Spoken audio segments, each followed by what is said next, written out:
Nagkasugat-sugat ang paa ng ilang deboto nang magkatulakan sa gitna ng prosesyon.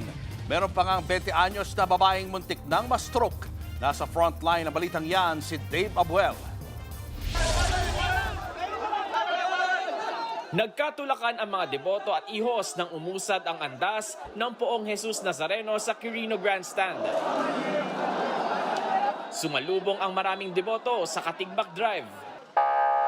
May mga nasugatan tuloy. Karamihan sa kanila, sa paa nagkagalos.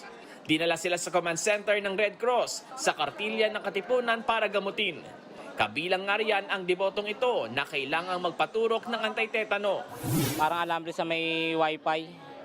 Pumasok sa daliri ko yung 4 na wire. Kaya pinilit ko na ilakad dito para mapatignan. Meron ding nabukulan ng mabagsakan ng kapadeboto na sumampa sa andas.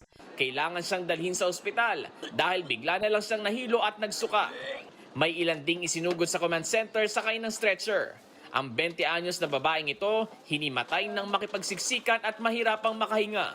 Nag-complain siya ng numbness ng lower extremities. So ito ay simptomas na maaaring nagkakaroon ng stroke ang ating pasyente.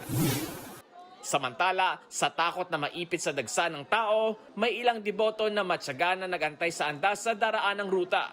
Baka po yung stampede po kami. Ang ginagawa na lang po namin, nag-aantay na lang po kami dito sa mga gilid. Pagdaan ng andas at makapagdasal, umuwi na rin sila agad. Nagbabalita mula sa frontline, Dave Abuel, News 5. Mga kapatid, Julius Babaw po. Para sa komprehensibo at makabuluhang balitaan at talakayan, mag-follow at mag-subscribe na sa social media pages ng News 5.